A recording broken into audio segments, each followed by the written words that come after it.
What I'm going to be doing is showing our relatively new product called the Sacral PROP.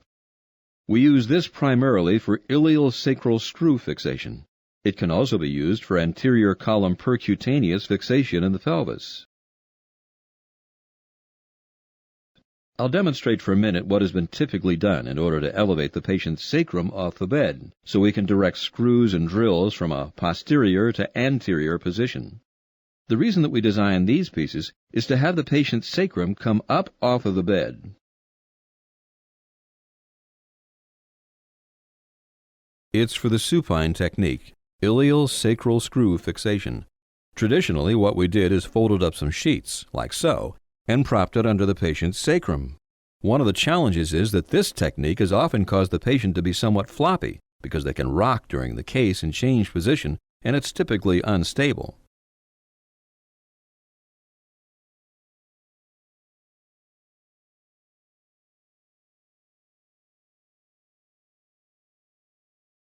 Now I'm going to show our new product called the Sacral PROP. You see, there is somewhat of an elaborate design here, and that is to allow the torso or the flank area to be cradled in this area, with these built-up edges to again support the flank. The prop piece actually details where the sacrum should be. The buttock, and of course this goes in the buttock crease, and there is an indicator here that says proximal and distal.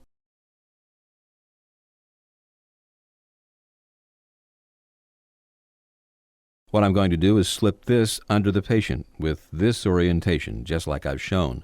We're going to lift the patient here, back down, and now the patient is very stable. So even if you're doing manipulations on the pelvis, you can see that the patient is built up very significantly. The buttock is hanging over the side here because we need to get posteriorly, typically at this vector, to get our iliosacral screw fixation.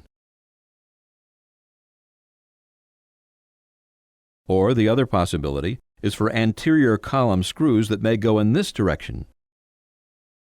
Again, the surgeon has to drop their hand with the drill, or also to get from the pubic symphysis up the anterior column. For completeness, I'm actually going to show our entire bone foam line of prop positioners.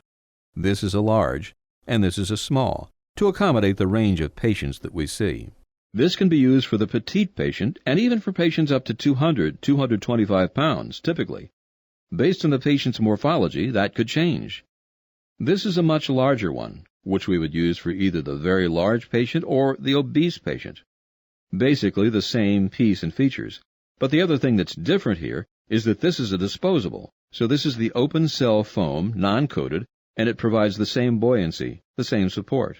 We have found that some surgeons prefer the disposable because they can get bloody and soiled, and these work well for that reason.